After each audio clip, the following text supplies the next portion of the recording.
Bonjour à tous et à toutes et bienvenue sur ce webinaire RH organisé aujourd'hui. Et je remercie d'ores et déjà Lucie et son équipe qui représente la société Pepsi qui œuvre à accompagner les entreprises pour trouver des bons outils pour effectivement être très sensibilisés sur le bien-être au travail. Comme vous le savez, au niveau de la Vallée Économie, on a à cœur de pouvoir outiller les entreprises sur différentes stratégies pour mieux attirer et recruter et fidéliser. Et effectivement, l'axe de la fidélisation d'entreprise est importante pour les entreprises et je remercie l'ensemble des participants aujourd'hui qui sont nombreux. Ça veut dire aussi qu'il y a beaucoup de sensibilité à ce sujet et j'en suis absolument ravie et à la fois rassurée. Donc, je vous souhaite en tout cas une bonne séance de webinaire et je vais passer la parole à Lucie qui va vous présenter la société et tous les outils et surtout, je l'espère aussi des échanges entre vous parce que vous aurez certainement plein de questions à leur poser. Je te passe la main. Merci Sabrina. Eh bien, bienvenue à toutes et à tous. Vous êtes nombreux, en effet, tu le disais Sabrina, et on est ravis. Euh, on profite bien sûr du chat pour nous poser toutes vos questions quand vous le souhaitez. N'hésitez pas à nous interrompre. On n'a aucun problème avec ça, vraiment. Que ce soit au fil de l'eau, c'est toujours plus vivant. Et puis, on va se sentir moins seul. À prendre la parole, hein, voilà. Allez-y. L'objectif vraiment de ce webinaire, c'est de pouvoir échanger ensemble et parler avec Juliette de la performance sociale en entreprise et de l'impact de l'accélération d'une performance sociale dans l'entreprise pour mieux travailler ensemble. Juliette, tu es avec moi ce matin et tu as créé Pepsi. Alors, est-ce que tu peux nous en dire quelques mots de ta mission, de ta fonction, et puis je reviendrai ensuite sur qui est Pepsi sur le territoire notamment. Bonjour à chacun et chacune. Je suis ravie de vous retrouver aujourd'hui pour parler d'un thème que j'adore et dont je peux parler pendant des heures. Il nous faudra juste, Lucie, que tu me rappelles le temps qu'on C'est a. ça, je suis la modératrice et la montre.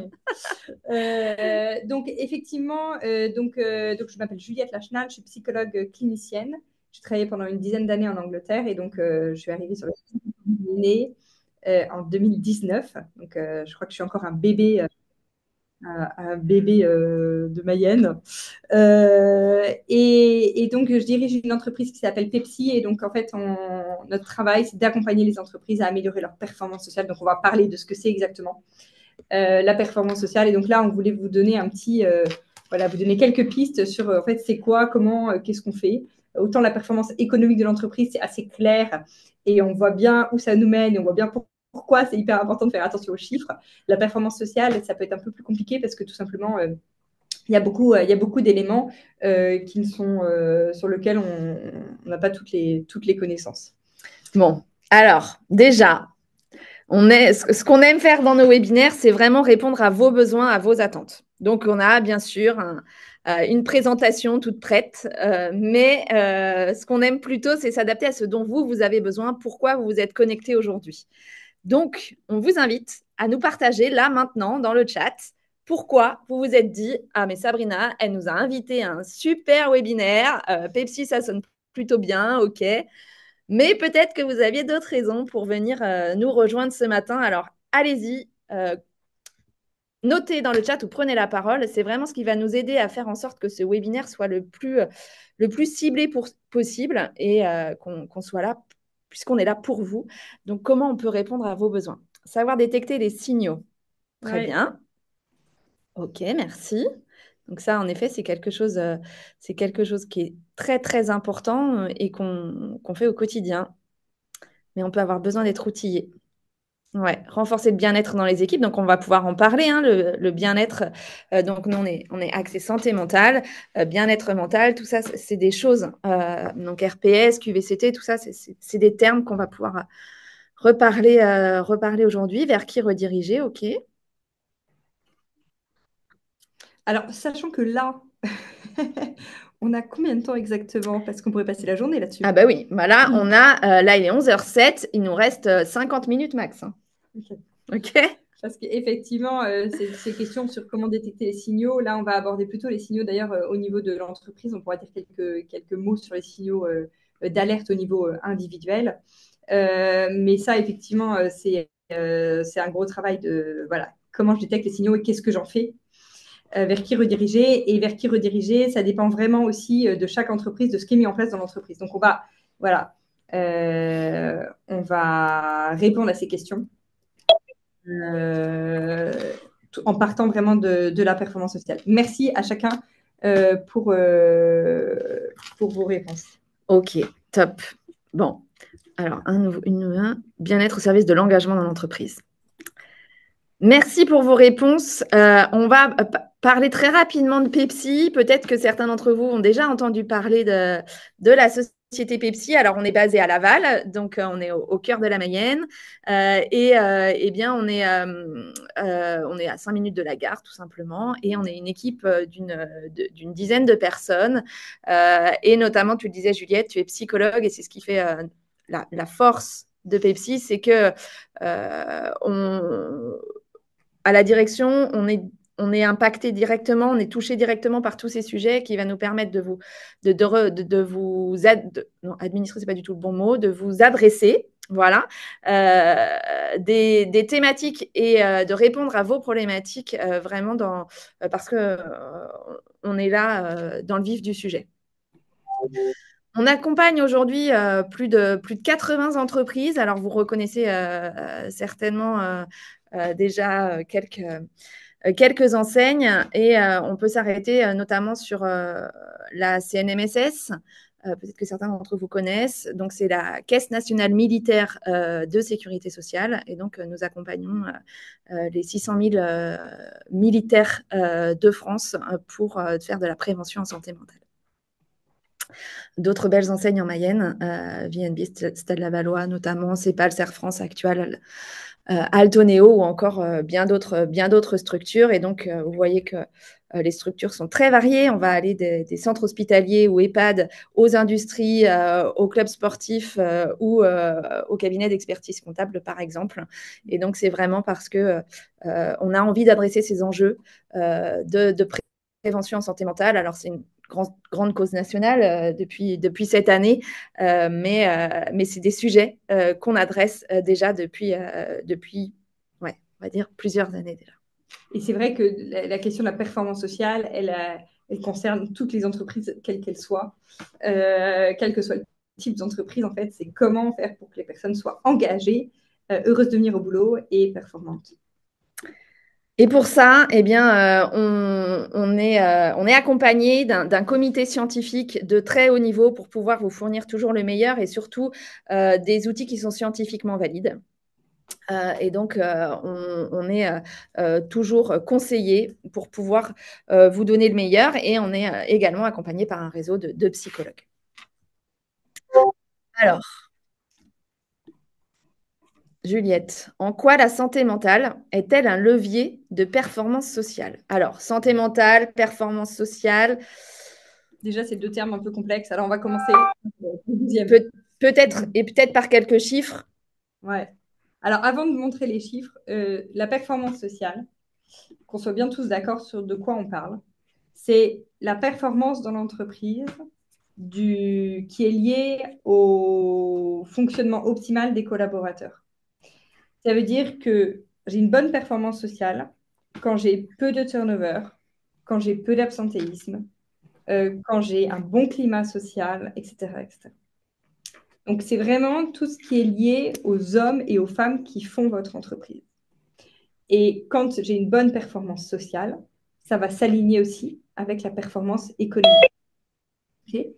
Parfois, il y a la performance sociale qui est moyenne, la performance économique qui continue à être bonne. Et puis, il y a un moment, et surtout là, aujourd'hui, on est dans un cas quand même où les entreprises sont plus en difficulté qu'il y a quelques années, où en fait, la performance sociale n'est pas si bonne que ça. Et ça va apparaître parce que aussi la performance économique commence un peu à vaciller. Donc, la performance sociale, c'est vraiment ce qui fait que l'entreprise est performante grâce aux personnes qui y travaillent. La santé mentale, c'est le fait d'être bien dans ses baskets. Et on est suffisamment bien dans ses baskets et on est capable de vivre, de travailler, d'aimer et de donner sa meilleure contribution au monde. Quand on est en bonne santé mentale, c'est vraiment quelque chose qui est tourné vers les autres. D'accord? Ce n'est pas que pour moi, moi seule. Et donc, quelques chiffres peut-être, effectivement, Lucie.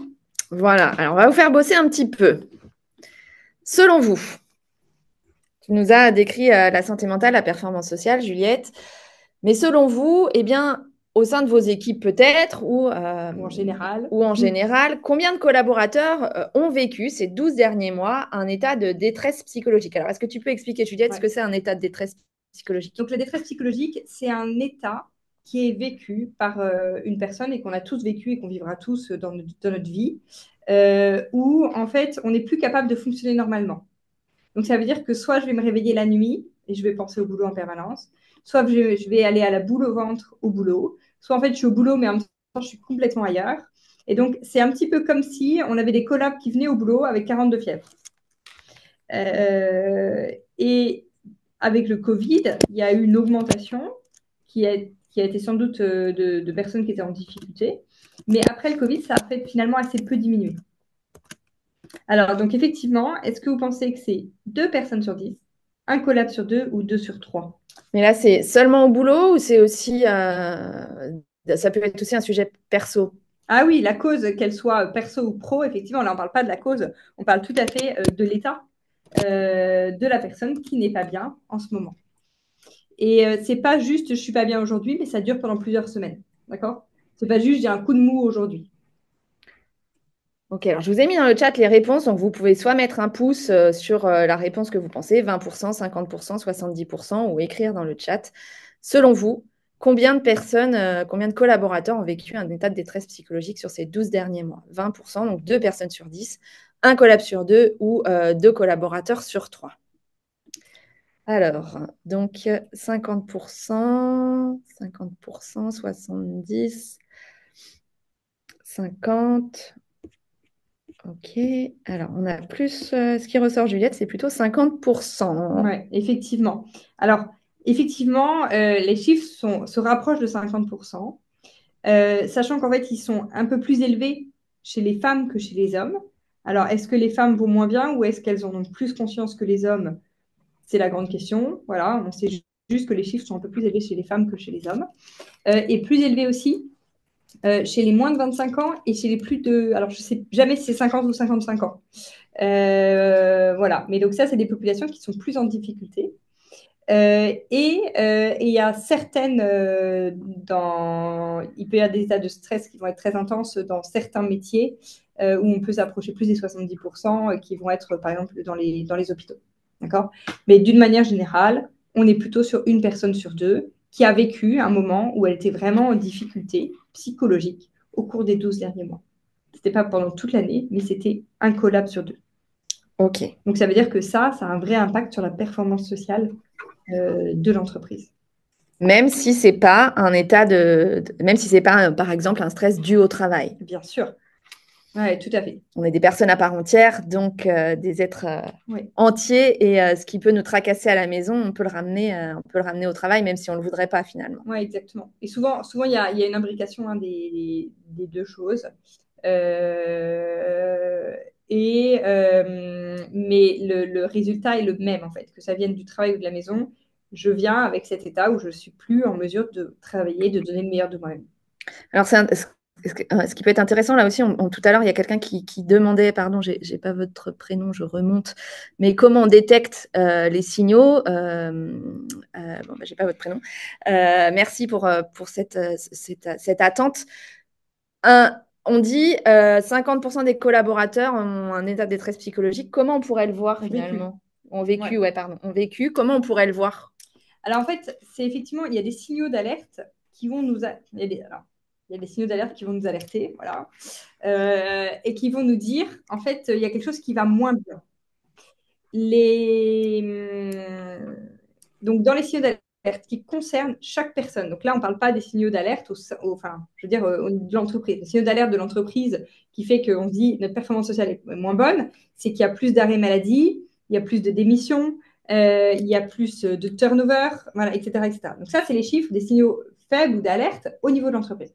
Au niveau individuel, ça va être un collaborateur qui a un changement de comportement. Les signaux d'alerte, c'est vraiment un changement de comportement. Donc, soit il va venir beaucoup trop travailler, soit au contraire, il va arriver toujours en retard, soit il va plus jamais faire de blagues, soit il va faire tout le temps des blagues alors qu'il n'en faisait pas. Il va faire des erreurs, il va faire des oublis, il va avoir du mal à se concentrer, il va avoir moins envie d'aller dans les projets avec d'autres, il va s'isoler à la pause, etc., etc. Ouais, ou alors peut-être qu'il peut aussi exprimer des mots de tête ou des choses où il ne se dirait pas forcément que c'est lié à son travail, mais il peut peut-être l'exprimer aussi, des mots de tête, des mots de ventre, des mots de dos. Oui, tout à fait. Quand on fait, donc on intervient de plusieurs manières dans les entreprises. On va former les managers, on forme la direction, on forme les RH et à toute la question de comment on améliore la performance sociale et comment on protège la santé mentale.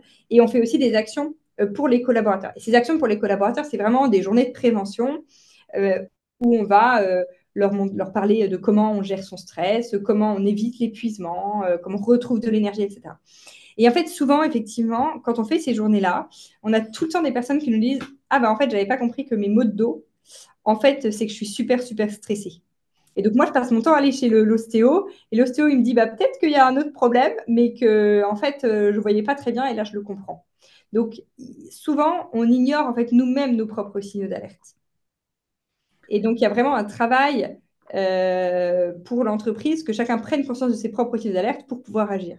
Oui, donc tu dis bien, c'est un changement de comportement. C'est-à-dire que si j'ai mal au dos tout le temps parce que j'ai une pathologie détectée ou quoi que ce soit, ce n'est pas un changement de comportement. Oui, on est d'accord. Ouais. Le signal d'alerte, il y a un changement.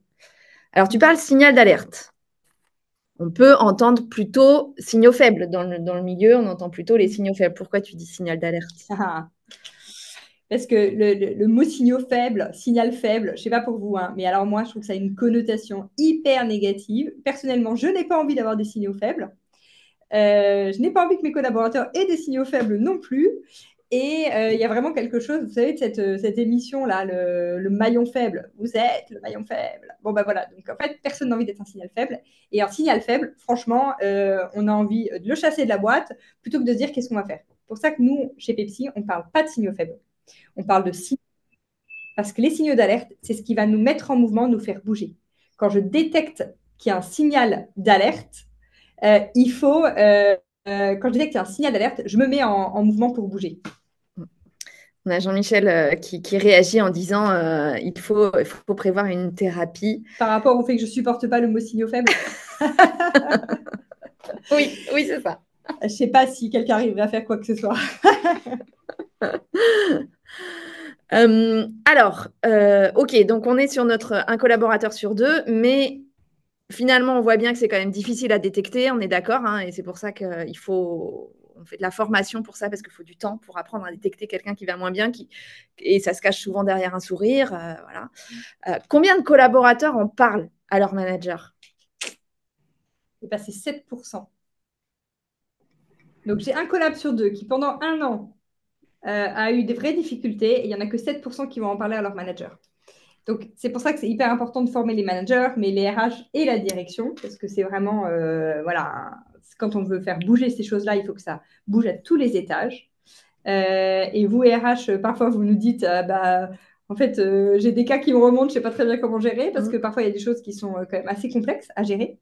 Et donc, c'est pour ça qu'il faut vraiment, enfin, que nous, on travaille comme ça, c'est-à-dire qu'on va former les équipes à détecter et à agir face aux signaux d'alerte. Et il y a une personne tout à l'heure qui a dit, en fait, comment on va agir quand on détecte. Qui contacter. Donc, il y a plusieurs choses. Soit vous dites, en fait, je détecte qu'il y a des signaux d'alerte qui sont parce que je vois qu'en fait, on a un taux d'absentéisme hyper élevé, que le turnover, il augmente. Donc, qu'est-ce que je fais?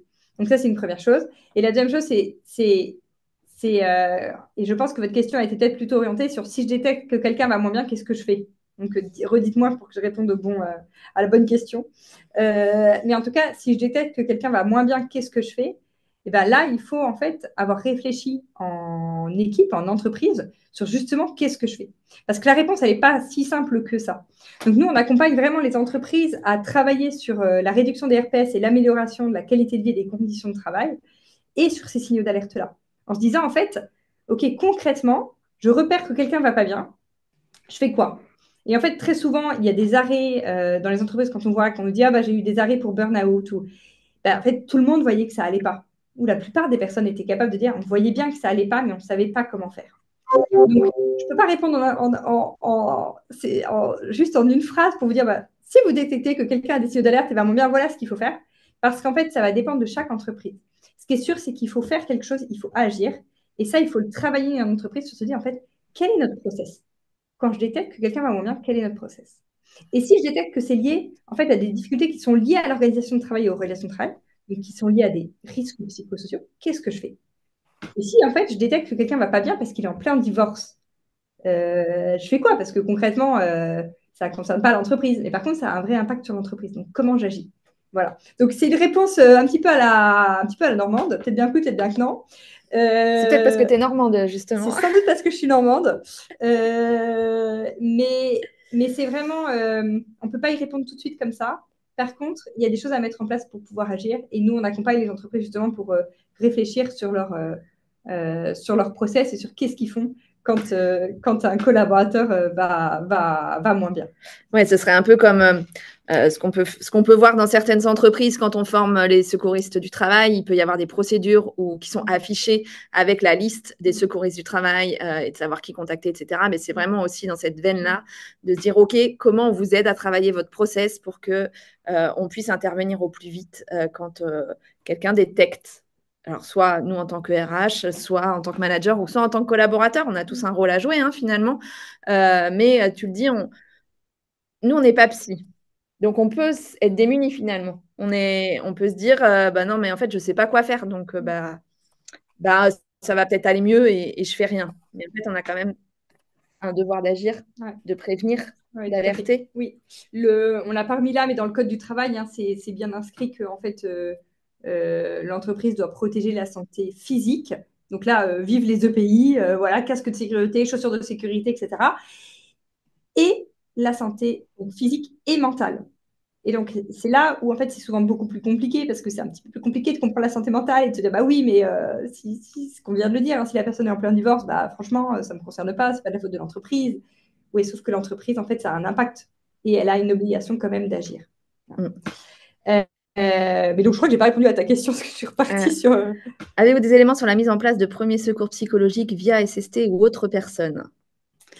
Alors, en fait, les premiers secours en santé mentale, on en entend beaucoup parler. Ouais, PSS, ou PSSM, on peut PSSM, aussi. Donc petit mot là-dessus. Donc, c'est une société américaine qui se répand partout. Aujourd'hui, les études montrent que ça a très peu d'impact pour réellement détecter. Donc déjà, voilà, sur les formations officielles.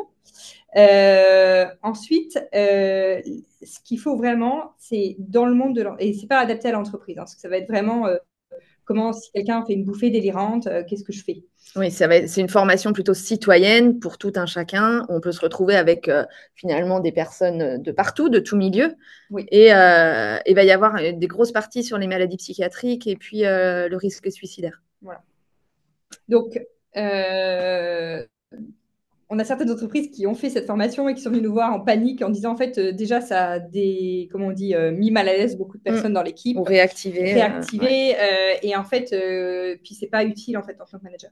En revanche, ce qui est vraiment utile, c'est de former à détecter les signaux d'alerte et de former à réagir. Ça va être vraiment utile. Et nous, on le voit dans les entreprises qu'on accompagne. Les RH ont par contre beaucoup plus de boulot parce que, en fait, les situations leur sont remontées beaucoup bien davantage. Beaucoup bien davantage, ouais, enfin plutôt quoi. Donc, et en fait, beaucoup plus tôt. Donc, ça veut dire quoi? Ça veut dire qu'en fait, les RH, ils sont presque submergés de travail pendant un moment parce qu'en fait, on leur remonte des situations compliquées, mais beaucoup plus tôt. Mais par contre, c'est des situations qui leur demandent beaucoup moins de travail puisqu'en fait, elles les ont eues beaucoup plus tôt. Je sais pas si c'est très clair. Il y a plus de sensibilisation, de prévention et ça permet en effet au RH d'agir plus vite et surtout et aussi au manager de comprendre qu'il n'est pas seul face à la situation. Et donc de réagir beaucoup plus vite aussi en tant que manager. Voilà. Et justement, ça fait quoi si on se sent bien, si on est bien dans nos baskets? C'est quoi l'impact que ça... Enfin, non, quels sont les impacts que ça va pouvoir avoir sur soi en tant que personne? Parce qu'on peut se dire, c'est pas le rôle de la boîte de faire en sorte que mon collaborateur, il va bien. Mais ça va avoir un impact quand même. Oui, bien sûr, et on le voit bien quand vous rentrez dans le bureau ou que vous allez voir quelqu'un à la machine à café qui n'est pas souriant, voire qui a la tête à l'envers, vous dites bah, ça va rebondir sur vous. Okay, et donc, de la même manière, quelqu'un qui a des émotions positives, ça va avoir un impact positif sur l'entreprise. Et donc, une personne qui va avoir des émotions positives, elle va être plus créative, elle va être plus productive, elle va être davantage engagée, elle va mieux coopérer, hein, donc c'est-à-dire qu'elle va être plus capable de travailler les uns avec les autres, donc mieux gérer les conflits, avoir de meilleures opportunités et même elle peut même avoir une meilleure carrière. Okay. Donc ça, c'est vraiment hyper important de se dire, en fait, quand je vais détecter, l'idée, c'est de détecter les signaux d'alerte. OK, mais en fait, ce qu'il faut même, c'est de travailler bien en amont pour qu'il y ait le moins de signaux d'alerte possible. Ouais, et c'est là, en fait, où on va pouvoir agir pour protéger la santé mentale et accélérer la performance sociale et agir sur les 3 facteurs de la performance sociale. Tu as parlé des RPS, tu as parlé de la QVCT un tout petit peu, et tu as parlé de la santé mentale. Comment est-ce qu'on voit des roues crantées là? Est-ce que tout ça, c'est lié? Oui, carrément. Tout ça, bien sûr, c'est lié. On a des petites définitions ou pas après Non, c'est toi les définitions. C'est moi les définitions. C'est toi les définitions. Nickel, je les connais toutes par cœur. Non, je vais vous les réexpliquer avec mes propres mots. Parce que parfois, il y a des choses dont on entend beaucoup parler et on ne sait pas exactement en fait ce qu'il y a derrière. Commençons par donc la santé mentale, je vous l'ai dit, c'est d'être suffisamment bien dans ses baskets pour être capable de vivre, de travailler, d'aimer et de donner sa meilleure contribution au monde. Donc, on a tous une santé mentale. On a tous une santé physique, une santé mentale. Ça, c'est la définition de la santé. On est d'accord. Et on entend de plus en plus parler de la santé mentale, grâce notamment au JO, l'importance de prendre soin de sa santé mentale, de prendre soin de soi. Tu prends souvent l'exemple du masque dans l'avion. Quand on parle du masque dans l'avion et qu'on l'associe à la santé mentale, ça vous fait penser à quoi? Attention, question. Vous savez, le masque à oxygène, là, dans l'avion. Vous savez, le truc qui tombe, là, quand les stewards et les hôtesses, ils nous font les gestes de premier secours, là, les portes et tout ça. Ça, je fais bien. Hein. Et puis, elle descend le masque et elle le pose. Le masque d'oxygène. Voilà, merci, Saki. La trouille de se cracher. Ouais, moi aussi, j'aime pas du tout ça quand ils nous le montrent. Ok. Quoi d'autre? À quoi ça vous fait penser quand on vous parle alors du masque à oxygène et de la santé mentale? Ouais, et de la santé mentale. À quoi ça peut vous faire penser?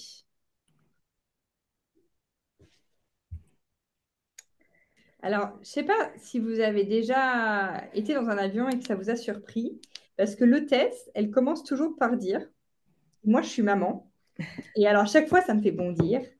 Enfin, ça me faisait. C'est de se dire qu'en fait, on le met pour soi en tant que maman, en tant qu'adulte, et après, on va le mettre à son enfant ou à sa vieille belle-mère qui est sur le côté. Donc, c'est moi en premier avant les autres. Alors que non, tu as envie juste de te dire, mais non, d'abord, je sauve mon enfant. Et bien entendu. Alors, le seul truc, c'est que moi, j'en ai 5. Et donc, pour le coup, je ne sais pas comment j'arriverai. Tu choisis. Alors, bon, bah, toi, c'est quoi d'abord? Je ne saurais pas choisir. Non, mais donc, l'idée, c'est vraiment effectivement, et ce que dit Sarah, c'est de prendre soin de soi pour pouvoir prendre soin des autres et de commencer par soi. Et donc, quand nous, on va qu'on forme les managers, le CODIA, les collabs, en fait, on forme toujours à commencer par soi. Détecter les signaux d'alerte chez mes collabs quand je suis manager? Super. Et ben, on va commencer par soi. Okay, c'est beaucoup plus difficile d'aller comprendre ce qui se passe chez les autres si moi, je ne sais pas ce qui se passe chez moi. Donc ça, c'est pour l'aspect santé mentale. Donc la santé mentale, c'est être suffisamment bien dans ses baskets. Et parfois, on peut avoir des collègues qui sont en difficulté psychologique parce que c'est lié à des risques psychosociaux. Donc ça va être lié à l'organisation de travail et aux relations de travail. Mais ça peut être aussi parce qu'ils ont des difficultés particulières personnelles. D'accord? Et donc là, ça ne va pas être lié directement aux risques psychosociaux, même si ça peut accentuer, mais néanmoins, ça a un impact sur l'entreprise. Donc ça, c'est la santé mentale. Quand tu parles de risques personnels, individuels, ça va être quoi ça? Tu parlais du divorce, ça peut être le surendettement, le handicap peut-être, les danses. Oui, tout à fait. Ça va être aussi, par exemple, la parentalité. La parentalité en tant que telle. C'est super d'être parent, mais ça peut quand même être challenging parfois. Ah non, c'est toujours super. Bon, moi, je suis maman de jumeaux, c'est pas toujours super. Il y a des moments, c'est challenging. Et donc, c'est effectivement tout ce qui se passe dans notre vie et qui va avoir un impact. Et ça peut être des choses très concrètes, comme j'ai des problèmes de logement, ok, ou je suis en train de faire un dossier MDPH pour ma fille, ou moi-même j'ai des problèmes de santé, etc. Et donc ça a un impact sur ma santé mentale. Les risques psychosociaux, c'est les risques il y en a 3. C'est la violence interne, donc ça va être le harcèlement. La violence externe, donc ça va être les incivilités ou les agressions, tournées vers les autres. Et le stress, ça veut dire que j'ai pas assez de ressources et trop de contraintes. Ça, c'est les RPS. Souvent, on met un peu tout là-dedans. Ouais, on peut dire que le RPS, c'est un burn-out, Ouais, ça, c'est les conséquences, en fait, du RPS. Ok. c'est encore pas pareil, quoi. Non. Les RPS, c'est lié aux facteurs de risque. Golac en a donné 6. Il y a différentes façons de les comprendre, les RPS. Nous, on s'appuie sur Golac. Il y a 6 facteurs de risque. Et par exemple, ça va être l'intensité et le temps de travail. Ça va être trop ou pas assez d'autonomie, l'insécurité de la situation de travail. Je ne les ai pas tous. L'exigence émotionnelle, par exemple. L'exigence émotionnelle, c'est-à-dire que j'ai un métier où je dois prendre sur moi pour être toujours agréable, sympa et sourire. Donc, en fait, moi-même, j'en ai un peu ras-le-bol. Donc, il y a des métiers où il y a une forte exigence émotionnelle, comme par exemple, on parlait des soignants tout à l'heure. Ça va être aussi tous les métiers qui sont en lien avec les clients, tous les services support. Ça va être les hôtes de caisse dans les supermarchés. Voilà. Donc, il y a des services. Mais tout le monde a une exigence émotionnelle dans son boulot. Tout à fait, mais ça va être plus ou moins fort selon certains métiers. Ça veut dire qu'il y a des métiers, alors c'est quoi? Ça veut dire des métiers où on n'est pas forcément confronté à du public, où on aura moins d'exigences émotionnelles? Oui, ça peut, mais il y en a effectivement dans tous, mais plus ou moins fort. C'est-à-dire que par exemple, si j'ai une équipe de jardiniers qui travaillent toute la journée dans des jardins où au final ils voient une fois par semaine le client parce que c'est des grandes propriétés, l'exigence émotionnelle ne va pas être la même qu'une hôtesse de caisse qui va voir défiler des centaines de personnes chaque jour qui ne vont pas être contents parce que les prix augmentent. Voilà. Ça, c'est un facteur de risque psychosociaux. Ça, c'est un facteur de risque. Ça veut dire que c'est ce qui va créer en soi du risque. Ça veut dire du stress, de la violence interne ou de la violence externe. Et c'est ça ensuite, c'est les conséquences individuelles, donc c'est ce qu'on appelle les troubles psychosociaux, qui vont être en fait pour chaque individu. C'est-à-dire que les RPS, c'est lié à l'organisation d'entreprise, à l'entreprise, aux relations, c'est lié au collectif, mais les conséquences, elles sont individuelles. Et c'est ça qui est souvent assez compliqué à comprendre avec cette question de RPS. Alors, c'est quoi les troubles? Tu as des exemples pour les troubles? Des troubles, donc tu en as parlé tout à l'heure, tu as dit le burn-out. Ah oui. Ça, c'est un trouble. Okay. Ça va être l'anxiété.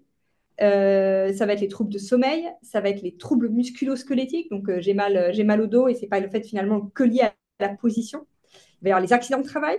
Okay, les accidents de travail, on va faire tout ce qu'il faut pour assurer la sécurité et parfois on ne comprend pas pourquoi il y a encore des accidents de travail. Ça peut être lié en fait au stress et au stress et à la colère. Donc ça, c'est des conséquences sur l'individu, sur la personne. Et ensuite, ces conséquences sur l'individu, il y a des conséquences pour l'entreprise. C'est-à-dire que si j'ai beaucoup de personnes stressées, si j'ai des personnes qui sont harcelées, etc., en fait, ma performance sociale, elle va être impactée. Donc, ça veut dire que je vais avoir plus de personnes qui vont vouloir quitter l'entreprise, je vais avoir un climat social qui est dégradé et ça peut aller jusqu'à, je vais avoir des problèmes de recrutement parce que ma boîte a mauvaise presse et qu'on sait qu'il ne fait pas bon travailler chez nous. Donc, ça a un vrai impact économique. Cette performance sociale, elle n'est pas juste toute seule indépendante, mais au contraire, elle a un impact économique réel. Ok. Bon, alors, donc pour le coup, c'est quand même pas très gai, quoi. Non, psychosociaux, c'est quand même pas très gai, c'est à faire et c'est important. Ça permet de les lister et de pouvoir agir. Mais justement, comment on peut agir? Là, tu as encore la QVCT sur la slide. Qu'est-ce que la QVCT va apporter à tout ça? Comment est-ce qu'on va pouvoir mettre tout ça en avant pour, encore une fois, agir sur la santé mentale, le bien-être, la performance sociale de l'entreprise? Alors, la QVCT, souvent, on confond avec les paniers de fruits, le baby-foot ou les massages. La QVCT, c'est pas ça du tout. C'est vraiment l'amélioration de la qualité de vie et des conditions de travail. Et les conditions de travail, ça va être à la fois ergo, est-ce que je suis bien assis? Est-ce que je suis sur un ordinateur qui a la bonne, qui est à la bonne niveau, hauteur, à la bonne hauteur? Et ça va être aussi, est-ce que dans mon entreprise, on montre de la reconnaissance les uns aux autres? Comment on soutient les collaborateurs? Comment on dit non à la violence? Etc., etc. Et en fait, il y a plusieurs critères. Alors, il y a l'ANACT qui a proposé 6 champs d'action. Moi, j'aime bien m'appuyer sur les 9 critères pour améliorer la QVCT de l'INRS. Et en fait, ça, quand on travaille sur la QVCT, on vient réduire les RPS. Mais on le lit, hein. C'est-à-dire qu'on ne se dit pas, si moi je me dis, OK, dans mes facteurs de risque, j'identifie, par exemple, la charge de travail qui est assez importante. Donc, je vais agir sur comment je peux diminuer la charge de travail ou comment je peux diminuer l'hyperconnexion. Par exemple, mes collabs, ils rentrent chez eux à 6 heures, mais ensuite, ils rebossent jusqu'à minuit. En fait, qu'est-ce qui se passe? Comment je peux réduire ça? Donc, à la fois, on va vraiment agir sur réduire chaque facteur de risque et à la fois, comment on augmente ce qu'on appelle les facteurs de protection, donc qui sont les éléments qui sont liés à la QVCT. Alors, en facteurs de protection, on peut avoir quoi? Est-ce que ça vous parle, les facteurs de protection dans l'entreprise? On parle beaucoup de risques. Quand on parle des RPS, on parle beaucoup de facteurs de risque. Mais en fait, il y a autant de facteurs de risque que de facteurs de protection. Alors, les facteurs de protection, c'est toutes les mesures qui sont dans l'entreprise qui contribuent à ce qu'il soit bon de travailler dans cette entreprise-là. Et on l'oublie souvent parce qu'en fait, on est fait comme ça et on voit plutôt ce qui est négatif que ce qui est positif. Et on oublie souvent en fait ce qui fonctionne bien.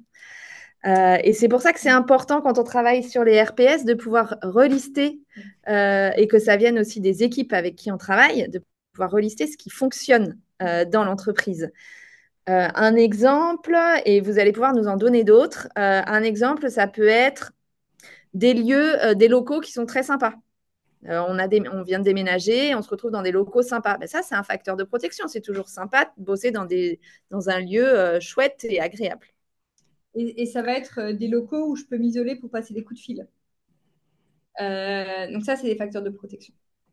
Dans d'autres facteurs de protection, on peut avoir une assistante sociale qui vient sur site, par exemple. Ça, c'est un facteur de protection pour les collaborateurs. Ouais. Par exemple, là, j'accompagne une entreprise où on accompagne 2 entreprises en ce moment c'est assez étonnant parce qu'il y en a un pour qui c'est un vrai facteur de risque et l'autre c'est un vrai facteur de protection. Donc il y a une entreprise qui ont des vrais problèmes informatiques, c'est-à-dire que l'informatique saute très régulièrement et donc ça met vraiment toutes les équipes en tension. Donc ça c'est un facteur de risque. Ouais, et d'ailleurs ils appellent ça des irritants. Donc c'est dire que c'est vraiment au quotidien. Voilà, ils savent que ça va sauter à quel moment de la journée, etc. Donc c'est vraiment quelque chose de très difficile pour les équipes. Et qui vont mener en fait ensuite à des RPS si c'est pas traité. Et de l'autre côté, j'ai une entreprise où en fait au niveau informatique, ils sont à la pointe, ils forment les équipes sur des super outils de gestion de projet, ils sont tous sur ces gestions de projet et ça marche super bien à ce niveau-là. Et donc ça, c'est un facteur de protection. Mais sauf qu'on le voit pas. Quand on est né dans le guidon, on va dire oui, ok, on a ça, mais bon, c'est pas très important. Par contre, il y a ça, ça et ça qui va pas. Oui, ok, mais il y a quand même des choses qui fonctionnent. Et ça, c'est vraiment hyper important. Et quand on bosse dans les entreprises, on bosse avec ça, OK, il y a les facteurs de risque et quels sont les facteurs de protection? Il y a des facteurs de protection, comme on l'a dit, sur les locaux. Sur facteurs de protection, ça va être on est dans un environnement où je peux aller marcher à la pause parce que c'est super agréable. Ça peut être aussi les collègues. Le facteur de protection, ça peut être aussi de savoir qu'on peut compter sur un de nos collègues quand on est en difficulté. On se marre bien en équipe. Ça, c'est un facteur de protection.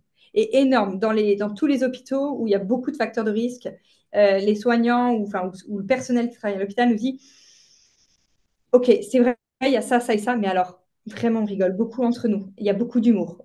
Ça, c'est un vrai facteur de protection. Okay, c'est-à-dire que ça va protéger à la fois l'entreprise et ça protège chaque collaborateur. Et il y a des facteurs de risque aussi qui sont personnels. On l'a dit tout à l'heure, si je suis en plein divorce, c'est un facteur de risque personnel. Et on a aussi des facteurs de protection personnelle. D'accord? Le facteur de risque personnel le plus important, c'est si je suis isolée. D'accord? L'isolement, si j'ai peu de personnes à qui je peux parler, ça, c'est un vrai facteur de risque. Le facteur de protection, c'est d'avoir un environnement social soutenant ou amical. Donc là, c'est vraiment pour pouvoir agir sur la qualité de vie et les conditions de travail, de pouvoir relister chacun dans son entreprise. OK, qu'est-ce qui fonctionne bien aussi? Et c'est pour ça qu'on propose des actions concrètes pour avoir de l'impact. Et là, on vous a donné des exemples et c'est des choses qu'on dit depuis tout à l'heure, puisque l'objectif, c'était de se dire, OK, comment on agit sur le bien-être de nos collaborateurs, comment on met en place des choses pour prévenir les RPS, améliorer la QVCT. Juliette, tu parlais notamment, je vois une image là, de la politique de prévention, améliorer la performance sociale. Tu l'amènes comment? En fait, quand on veut travailler sur ces RPS, souvent, un, ça fait peur. Et deux, on ne sait pas très bien par quel bout s'y prendre. Donc, il y a plusieurs façons de faire. On peut faire une enquête, QVCT ou RPS, pour bien comprendre voilà, où on en est. Mais ça demande beaucoup de temps, d'argent. Et ça Ça peut mobilise. peut-être faire peur aussi, non? Le mot enquête? Le mot enquête peut faire peur, mais surtout, Ouais. en fait, ça va mobiliser les équipes qui vont avoir des très grandes attentes et ça va mettre du temps, en fait, Ouais. avant que les actions soient sorties. Donc moi, comme j'aime bien faire des petits pas pour avancer concrètement, je préfère une autre approche qui est, je trouve, très efficace. C'est de travailler avec l'équipe RH, un bout du... Après, ça va être... il faut qu'il y ait aussi des personnes qui représentent les managers et puis les collaborateurs. Et les élus? Ça Inclure peut être... les élus aussi ça dans... on peut soit les inclure dedans, ça va dépendre aussi quand même de la... Ça de dépend la, aussi de le- oui, oui, de l'entreprise et puis ouais, de... du travail qui est fait avec les élus. Enfin, voilà. Mm. Mais l'idée, c'est qu'on a un petit groupe de travail sur lequel on va travailler ensemble sur qu'est-ce qu'on met en place pour augmenter les facteurs de protection et diminuer les facteurs de risque. C'est ça, en fait, l'objectif. Et donc, on a créé toute une fresque de la performance sociale. Là, vous voyez, c'était notre version bêta. Maintenant, elle est carrément plus canon. Mais vous la voyez en photo avec les petits post-it. L'idée, c'est de comprendre en fait l'impact de ce qui se passe des facteurs de risque, des facteurs de protection dans l'entreprise et individuelle. Et qu'est-ce que ça va donner quelle est notre performance sociale au final et quel est l'impact sur l'entreprise.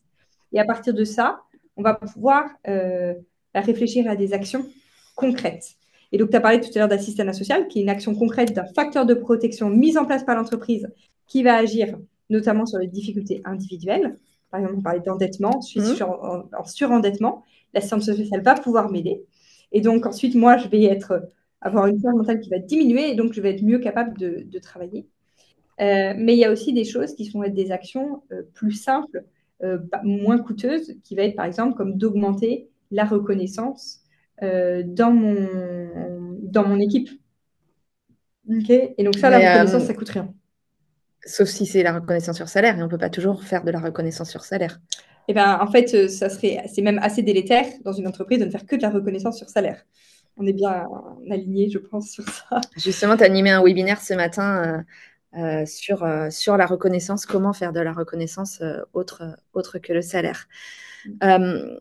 Et en effet, on peut aussi, donc voilà, des actions concrètes pour se dire, OK, comment je peux, moi, à mon niveau, contribuer à réduire les RPS et booster la performance sociale dans mes équipes. Eh bien, on peut monter un copil, tu le disais, Juliette, pour travailler sur ces sujets de performance sociale. On peut accompagner les collaborateurs, aussi bien un accompagnement social avec des assistantes sociales qu'un soutien psychologique. Quelle que soit la thématique. Et ça ne va pas réduire les risques qui sont liés à l'organisation et aux relations de travail. Okay.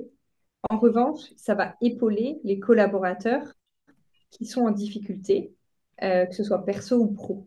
Mais c'est vraiment hyper important. Il faut bien avoir l'objectif. En fait, c'est quoi mon objectif? Mon objectif, c'est que je vois que j'ai des collaborateurs qui sont en difficulté parce qu'il y a beaucoup de divorces. Là, on accompagne des entreprises où, par exemple, on a beaucoup d'appels pour des violences conjugales. Okay, donc ça, j'ai conscience de ça. Donc, je vais mettre en place de l'accompagnement, mais ça ne va pas modifier mon organisation de travail. Okay, donc, ça va améliorer ma performance sociale sur le plan de la réduction des risques individuels, des facteurs de risque individuels. Donc, j'espère que c'est à peu près clair ce que je vous dis, mais si ça ne l'est pas, il faut que vous veniez faire une fresque de la performance sociale avec nous pour qu'on bouge les cartes et que vous le compreniez bien. Exactement. Et tout comme les journées de prévention ou les webinaires de prévention, on va vraiment agir sur les facteurs de risque individuels.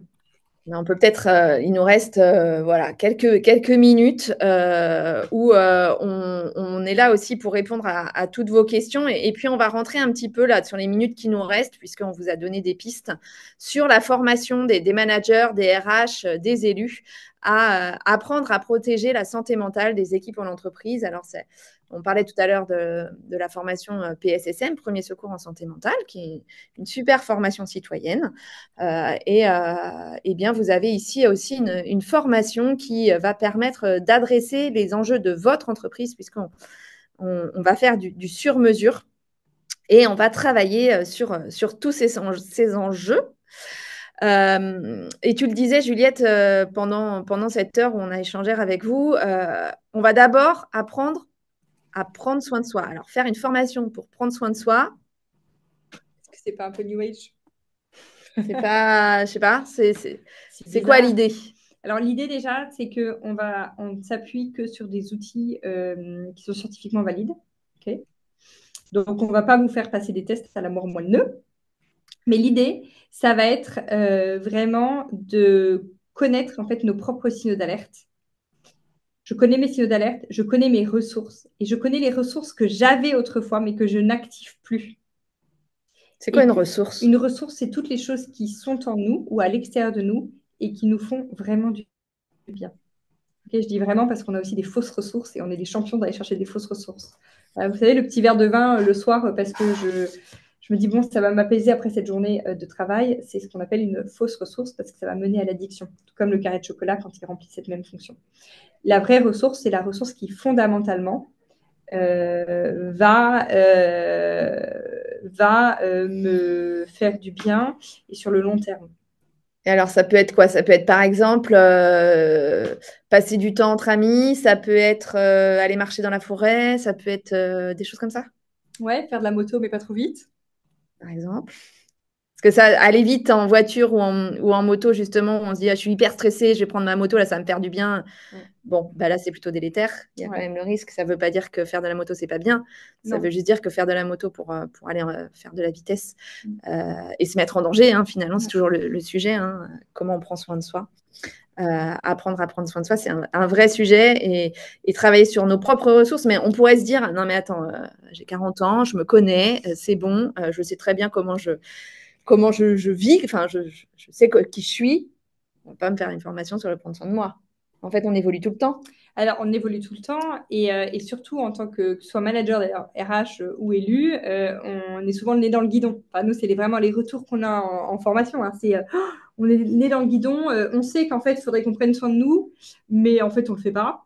Et donc là, on va donner en fait des choses très concrètes. On ne va pas demander aux personnes d'aller faire du sport 5 fois par semaine, mais plutôt de réactiver les choses qui font du bien. Et donc, l'idée, c'est que la formation, elle ne se fasse pas juste. La formation de base, elle est de 2 jours. Ensuite, c'est une formation qui va se compléter dans la durée. Et les personnes vont nous dire, en fait, j'ai mis en place des choses qui, au quotidien, me font du bien. Donc, les choses les plus courantes, ça va être, je me suis remis à lire plutôt que de TikToker ou de, je ne sais, voilà, d'être sur mes écrans.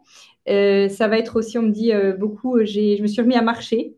Voilà, je fais des pauses, soit je vais au déj ou soit après, mais j'ai intégré plus de marche. Ou bien, il y en a même une personne qui m'avait dit, bah, moi j'ai un animal de compagnie et en fait, je me rends compte que je ne lui faisais plus du tout de câlin. Donc maintenant, en fait, je refais de la câlinothérapie. Voilà. Et donc, c'est vraiment sur des petites choses, mais qui sont essentielles pour pouvoir être capable ensuite d'aller voir la personne qui va moins bien et pour pouvoir l'accompagner. Donc, c'est toujours le masque dans l'avion. Hein. J'agis d'abord sur moi pour pouvoir ensuite agir sur les équipes, puisque l'objectif, c'est que tout le monde se sente le mieux possible dans ses baskets.